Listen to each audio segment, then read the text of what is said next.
سر 27 مارچ کے پہلے جب آپ نو کانفیڈنس کے لیے تیاری پکڑ رہے تھے اس وقت عمران بالکل نیچے تھا پاپولیرٹی کے اعتبار سے، اس کی گورنمنٹ کی پرفارمنس کے اوپر سیریس کوسچن مارک تھے. 27 کو انہوں نے وہ غیر ملکی سازش والا بیانیہ دیا اور وہ بکا ان کا. اس وقت وہ اوپر ہے، آپ لوگ جو ہے وہ مشکل میں ہیں، اور پھر اوپر سے فلڈ نے ایک صحیح کسر نکال دی ہے.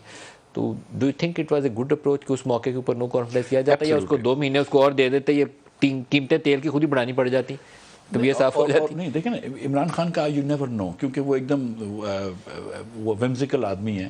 ہو سکتا ہے پاکستان کو بینکرپٹ کر دیتا، ہو سکتا ہے پاکستان کو ڈیفالٹ کر دیتا، نہ بڑھاتا پرائس میں. تو سیریسلی میں آپ کو ایک خبر بتاؤں، ایک آدمی جو کہ اتنا سیلف obsessed ہے جتنا عمران خان ہے. آج عمران خان بات کر رہا ہے کہ آرمی کے اندر میرٹ ہونا چاہیے. وہ آدمی جس نے عثمان بزدار اس ملک کو دیا ہو، جو 12 کروڑ لوگوں کا صوبہ ہے. If Punjab were a country, it would be like the top, one of the 10 or 12 largest country in the world. اس کے اندر اس نے عثمان بزدار کو چیف منسٹر بنایا. کے پی میں اس نے محمود خان کو چیف منسٹر بنایا. یہاں اس نے مراد سعید کو، یہاں پہ اس نے امین گنڈا پور کو، یہاں پر اس نے وہ آفریدی شہریار آفریدی کو، علی زیدی کو، ایسے تو وزراء لا کے، فیصل واڈا، ایسے وزراء لا کے دیے ہیں. اور پھر اب یہ میرٹ کی بات کرتا ہے تو اللہ خیر کرے، مطلب کیا بول سکتے ہیں. آپ نے دیکھا یہ پیٹریٹزم کی بات کرتا ہے. آپ نے ٹیپ سن لی ہیں شوکت ترین صاحب کی، تیمور جگڑا کی. مطلب یہ اس کے بعد پھر کیا چیز رہ گئی ہے؟ مطلب آپ نے کیا، مطلب کیا رہ گیا ہے؟ آپ نے یہ سن لیا ہے کہ مطلب الائنمنٹ چینج کیوں کہ نمل یونیورسٹی میں کسی نے پیسے دیے.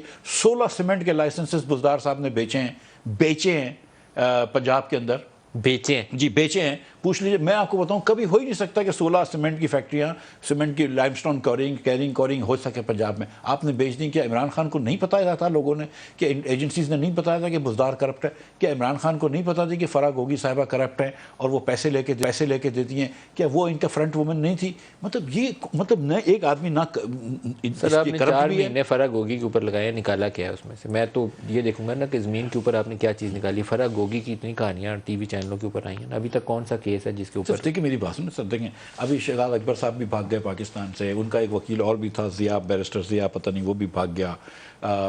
اور اس کے بعد فرح گوگی صاحبہ بھی تشریف لے جا چکی ہیں پاکستان سے، جو تو اب یہ نہیں آئیں گے کوئی بھی. دیکھیں، اور میں آپ کو بتاؤں کہ ہمارا پرائم منسٹر جو ہے نا، دیکھیں مجھے یہ پتہ ہے، میں آپ کو سچ قصہ بناؤں. یہ شہباز شریف صاحب بتا رہے تھے کہ ایک دن عمران خان صاحب ٹہل رہے تھے آفس کے آگے باہر، تو وہ لوگوں نے پوچھا کہ کیا پریشانی ہے، تو بولا یار شہباز شریف کب اریسٹ ہوگا. میں خاص وہ دن تو Shehbaz Sharif seriously rest of the party we don't really worry about کہ عمران خان کب اریسٹ ہوگا یا کب نہیں ہوگا، یا کوئی کب کرپشن کا کیس ہوگا.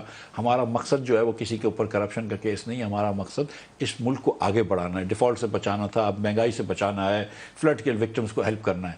ایک ایجنسیز ہوتی ہیں، نیب ہے، FIA، ان کا کام ہے، وہ پکڑ لیں گے. لیکن کیونکہ اگر آپ بیان کر رہے ہیں عمران خان کے کہ بیانیہ اوپر جا رہا ہے، تو یہ بات کرنا ضروری ہے، پاکستانیوں کو سامنے یہ بات رکھنا ضروری ہے کہ یہ جو آدمی میرٹ کی بات کرتا ہے وہ آدمی عثمان بزدار آپ کے پاس لے کر آیا ہے. یہ جو آدمی آپ کو پیٹریزم کی بات کرتا ہے، اس کی ٹیپ آپ نے سن لی ہے.